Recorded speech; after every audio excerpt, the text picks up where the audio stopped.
I hope everyone is well. We definitely need to move forward as a collective. We have some stagnancy. Money has always been short, but this is why I say you need a backup plan. That's why I made a video beyond money, the long-term plan on underwater astrology here, bringing Neptune to a much higher perspective rather than a lower perspective of the 5D. We need to come into the 3D and understand that higher love is possible in our practical lives. Pluto in Aquarius, watch out for addictive mentalities. They will start to go off this week. Just watch out for it. We all want to feel a rush of endorphins. We want to feel dopamine. We want to feel oxytocin. Maybe it is time to talk to a therapist for some. Maybe it is time to change medication for some. And maybe it is time to start working out for some people. We go to the gym, not necessarily to just look good, but also to get an increase of endorphins that empower us to regulate our heart, regulate the circulatory system, which is ruled by Aquarius. So this whole Aquarian transit, this whole next Aquarius thing is going to be working with addictions. Saturn in Pisces coming up in a week is urging us to see that there's enough food for everyone. Always remember that. When Aquarius and Pisces are semi-sextiling, it's teaching us to realize we all want to have fun, but there are restrictions, right? So don't go overboard. You know, it's like, yeah, time for freedom, but Aquarius is also ruled by Saturn and Uranus. It's restricted freedom. It's empowerment through restricted freedom.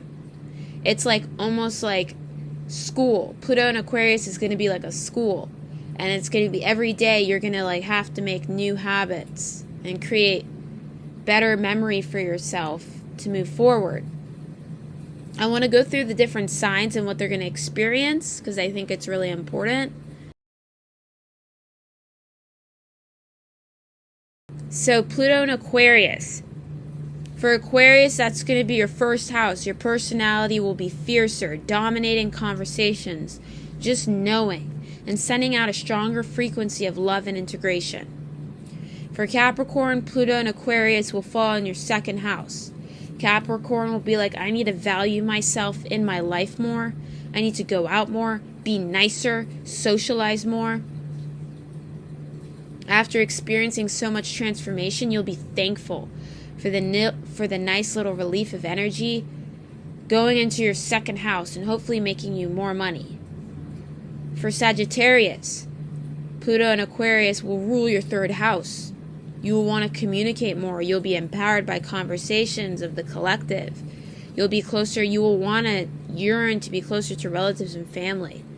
Short distance travels are encouraged here. Maybe you want more integration of the collective in your decisions, in your conversations, in your topics. I think you'll be thinking, because the third house rules mental activity, you'll be thinking more about the effects of what you say. You might even be like a little bit more like super transformative in your speaking and really understand how to relay information in an empowering way.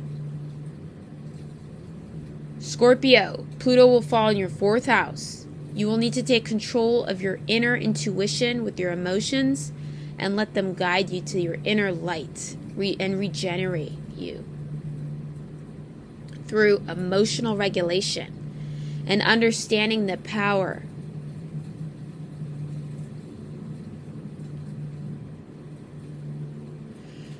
of where you're from, your roots, your ancestors, ancestral guidance, the ones you like. Maybe having an ancestor shrine, lighting some candles, having pictures of your family. That's really going to help you. It's going to be like your spirit guide, your ancestors. And with Pluto being in Aquarius, maybe it's about you wanting to like understand yourself and where you're going.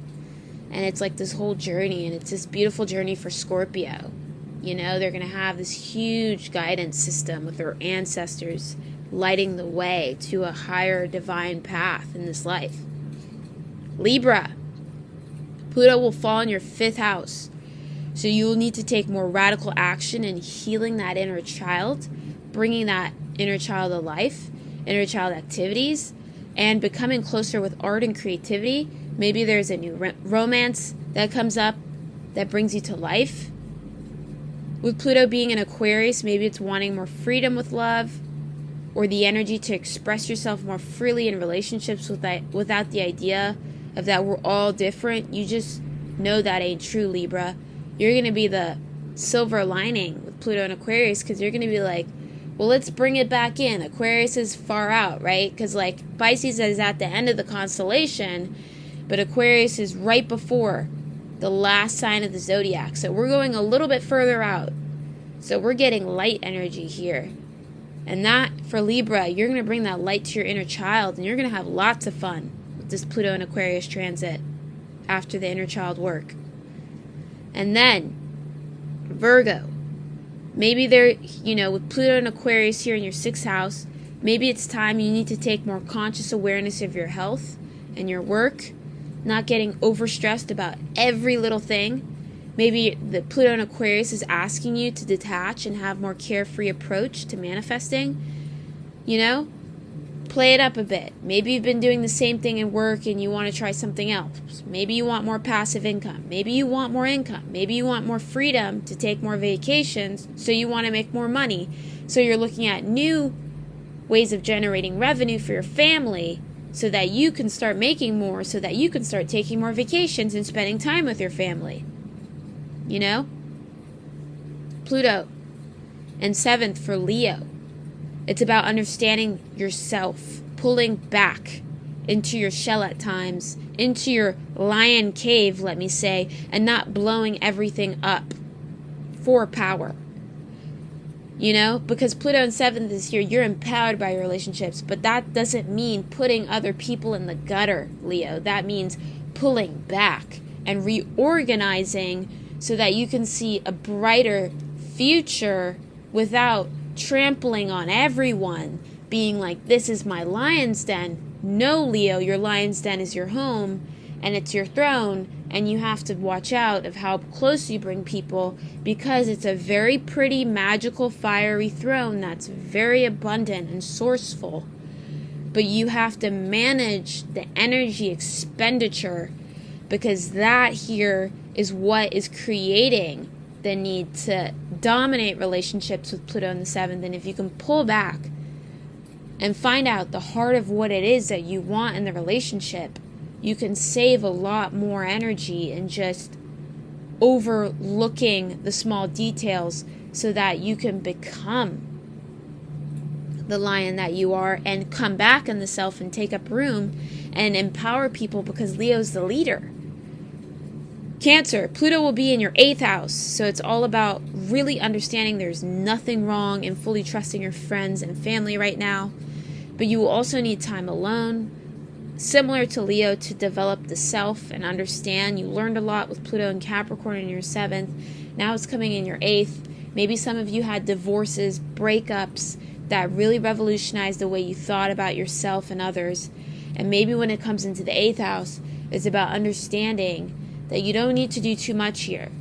You're very powerful with the little that you do, and maybe it's just learning to put more quality into what you do so that it's more effective. And maybe that's the whole Pluto and Aquarius transit for you, is understanding that it's not about taking huge leaps here, quantum leaps here, Cancer. It's about understanding I am powerful with my words, and that can take me enough to that summit and help me enjoy the view. Gemini, it falls in your 9th. So it's really about how understanding how you can create better belief systems. And we all know Gemini is Aldebaran's in Gemini, a fixed star. So it's about understanding, better belief systems with survival. And that may trigger some Geminis, but I think it's about coming into the heart and being like, what really matters with Pluto and Aquarius in the 9th year. Maybe my parents taught me this, maybe my friends think this, but maybe it's just about following my heart and with my own belief systems about survival, how I can move forward with prosperity,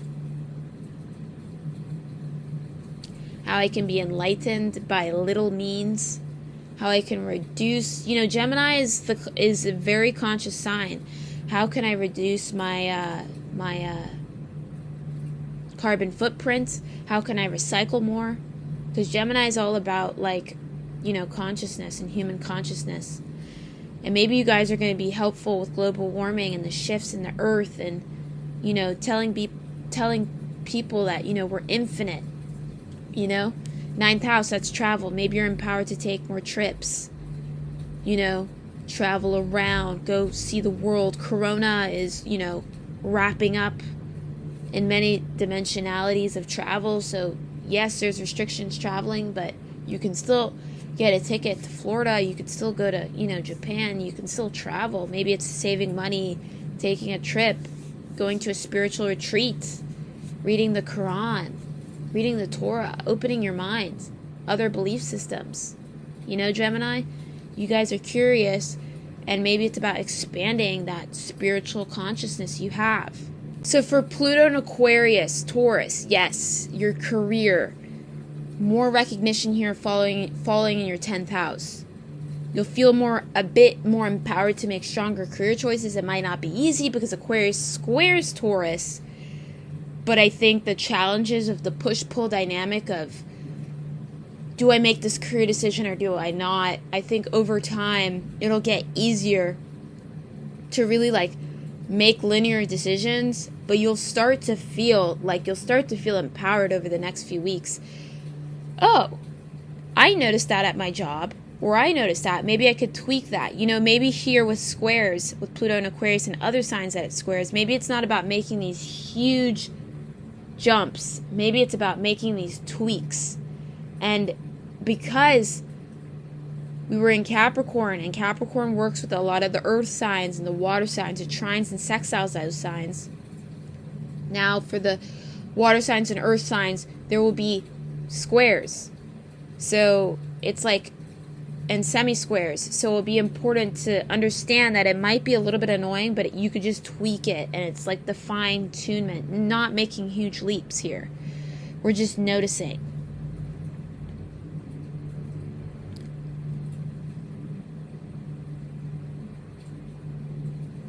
So moving forward, Pluto will fall in the 11th house for Aries. Aries, you will be able to make more empowered connections with the 11th house. You will start seeing connections of things, feel like it's all connected. Friends, dreams, aspirations here. There's a beautiful trine with Aquarius and Aries.